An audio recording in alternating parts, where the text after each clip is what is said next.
Hi everybody.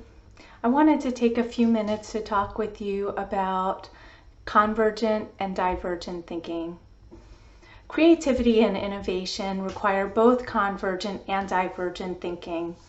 Divergent thinking is the process of generating multiple diverse ideas without judgment and occurs in a spontaneous, free-flowing, and nonlinear manner. Often people equate divergent thinking with creativity, but in actuality, it's really just a part of creativity, not a synonym for it.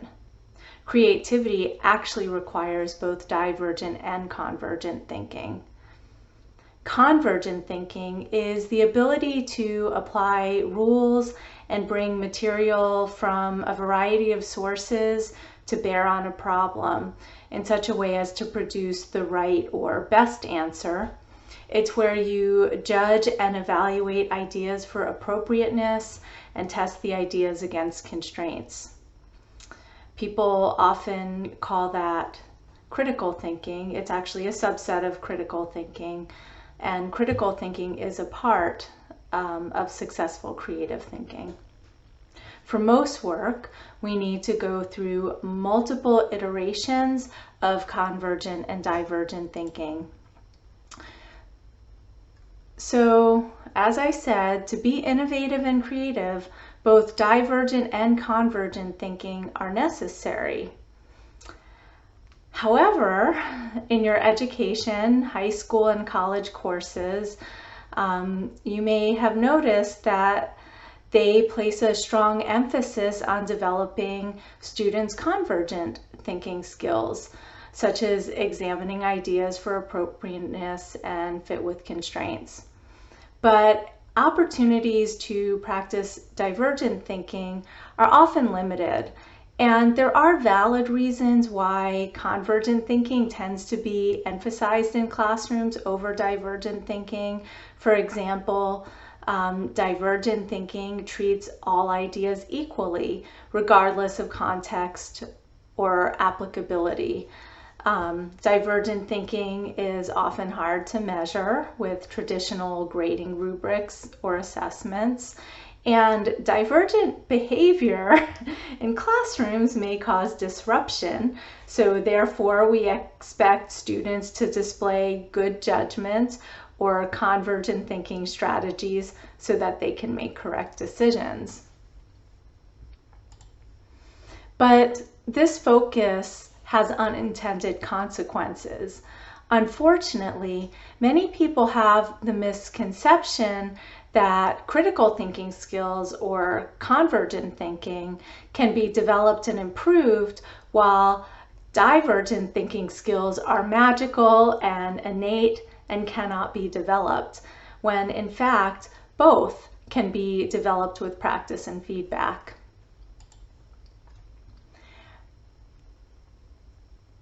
So as I mentioned, divergent thinking typically occurs in a spontaneous, free-flowing manner where many possible solutions or ideas are explored. After the process of divergent thinking has been completed, ideas and information are organized and structured using convergent thinking. And again, as I said before, usually you or a team would have to go through multiple iterations of idea generation and then idea evaluation, idea generation, idea evaluation. So divergent thinking, convergent thinking, divergent thinking, convergent thinking.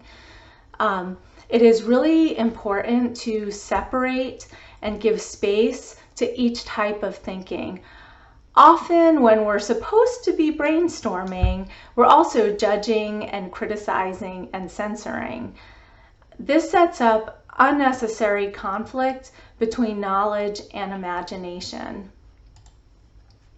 So there are some strategies you can use when you want to do divergent thinking, when you want to generate many different diverse ideas.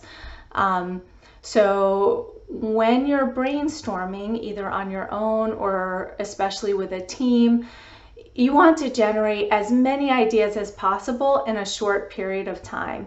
You might even set a time limit for this part of the meeting. And you may have your own ideas, but you'll want to take time not only to everybody get their own ideas out, but to really piggyback using one another's ideas to stimulate additional ideas. All ideas are recorded and no idea is disregarded or criticized at this point. So after a long list of ideas is generated, you can go back and review the ideas to critique their value or merit. Some ideas may be far-fetched, but a piece of that idea might be really novel and interesting and feasible. So you'll want to reflect on the next generation and how the criteria can become more specific. Another technique, if you're stuck during brainstorming or stuck coming up with ideas, you can use some lateral thinking techniques. So lateral thinking describes problem solving through an indirect and iterative approach. So two examples of lateral thinking are forced association and using an anti-solution. So forced association is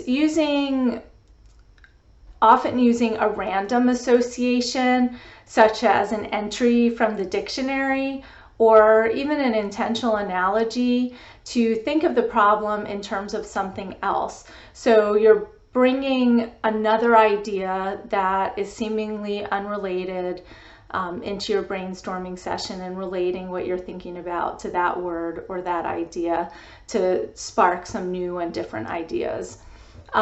Using an anti-solution is used to challenge conventional thinking and spark debate by starting with an action that would make the situation worse and work backwards from there. So maybe you're trying to optimize a protocol at your company and you're stuck on how to optimize it. You might think about, well, how can we make it worse? How can we make it as bad as it can be? And then work backwards from there. Another technique that you can use is switching to a different vehicle of thought. So if you're writing down words, maybe you want to draw something. You might even just want to use something like concept mapping or mind mapping to be able to record ideas quickly. But just keep in mind for concept mapping and mind mapping both, they require both divergent and convergent thinking. You have to use convergent thinking to decide how to organize the map and how the things are interrelated. So that might not be the best choice at the very initial stages of idea generation. I have some questions that I'd like for you to think about, and I will post them in the description box below. Hope you have a great rest of your day and see you next time.